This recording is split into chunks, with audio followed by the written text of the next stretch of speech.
दोस्तों ये जो प्रॉब्लम है ना, कैसे सॉल्व करें, देखो आप इस प्रॉब्लम को क्या दे रखा है। In the figure shown two projectile I fired simultaneously. एक पार्टिकल को यहाँ से मैंने फेंका 60 डिग्री एंगल पे, एक इसको फेंका मैंने 30 डिग्री एंगल पे। ये बोल रहा है कि मिनिमम सेपरेशन क्या है दोनों के बीच जब भी उड़ रहे हैं तो दोनों के बीच मिनिमम सेपरेशन क्या है, मिनिमम डिस्टेंस क्या होगी दोनों के बीच, वो अपन को फाइंड करना है। अब इस टाइप के क्वेश्चन को कैसे सॉल्व करें, तो इस टाइप के क्वेश्चन को सॉल्व करने के लिए अपन क्या करेंगे, किसी भी एक पार्टिकल को रेस्ट पर लेके आएंगे। पहला कंडीशन यही है। तो मैं क्या करता हूँ, बी वाले पार्टिकल को क्या करता हूँ, रेस्ट पर लेके आ जाता हूँ। अब कोई भी पार्टिकल रेस्ट पर है, इसका मतलब क्या हुआ, इसका मतलब ये हुआ उस पार्टिकल के पास न तो कोई एक्सेलरेशन होना चाहिए, न ही उसके पास वेलोसिटी होनी चाहिए, तभी वो रेस्ट पर रहेगा।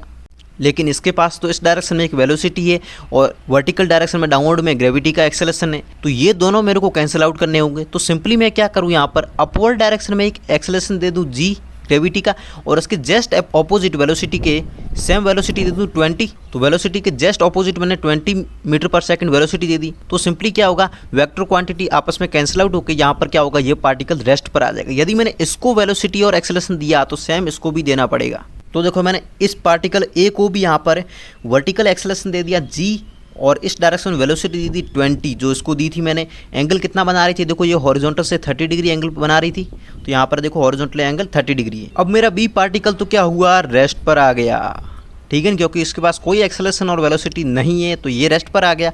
और इसके पास एक्सेलरेशन तो इसका भी कैंसिल आउट हो गया आपस में, और एक्सेलरेशन तो इसके पास भी नहीं है। इसका मतलब ये यूनिफॉर्म मोशन करेगा और इसकी वेलोसिटी कांस्टेंट रहेगी, वो अपन फाइंड करते हैं। तो अब मैंने सिंपली क्या किया, देखो मेरे पास ये वेलोसिटी ए पार्टिकल की इस डायरेक्शन में 60 डिग्री एंगल पर मैंने कंपोनेंट दे दिए। देखो इसका एक horizontal component u a cos 60 degree आ गया, और वर्टिकल कंपोनेंट आ गया यू ए साइन 60 डिग्री, ठीक है ना। और यहाँ पर 20 मीटर पर सेकंड इसकी वेलोसिटी का कंपोनेंट हॉरिजॉन्टल क्या हुआ 20 कोस 30, और यहाँ पर वर्टिकल कंपोनेंट आ गया इस साइड 20 साइन 30। अब देखो सेम डायरेक्शन में दोनों कंपोनेंट को ऐड कर दूंगा, ये ऑपोजिट है तो क्या हुआ, माइनस हो जाएगा। तो देखो ए पार्टिकल ये जो था ना, इसके जो भी वेलोसिटी के कंपोनेंट देखो मैंने यहाँ पर सारे ड्रॉ कर दिए इस तरह से। ये इतना आ रहा है, ये अपना 10√3, ये भी देखो ये 30, ये 20, ठीक है। तो नेट वेलोसिटी अपवर्ड में कितनी हो जाएगी, देखो 30, ये वाला बैकवर्ड में ऑपोजिट है, तो नेट अपवर्ड में कितनी हो जाएगी अपनी 30 माइनस का 10, तो यहाँ पर सिंपली आ जाएगी 20 मीटर पर सेकेंड, ठीक है ना, अपवर्ड में आ गई। और ये इस साइड क्या आएगी, नेट वेलोसिटी देखो 10√3 प्लस 10√3, तो इस साइड आ जाएगी नेट 20√3।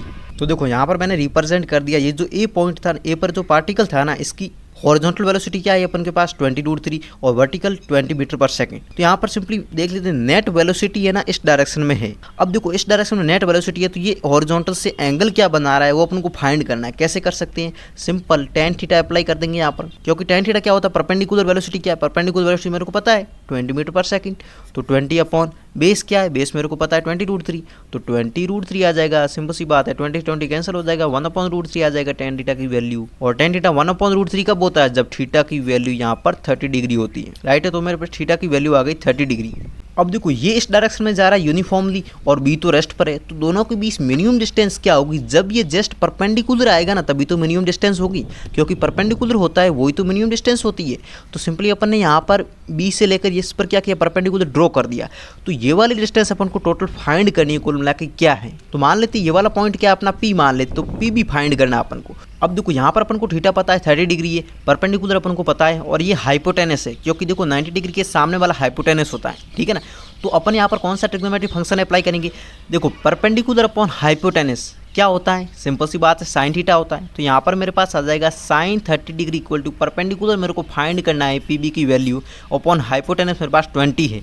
जैसे इसको कैलकुलेट किया तो पीबी की वैल्यू आ गई 10 मीटर। तो ये जो अपना 10 मीटर डिस्टेंस आई है ना, यही मिनिमम सेपरेशन है इन दोनों के बीच।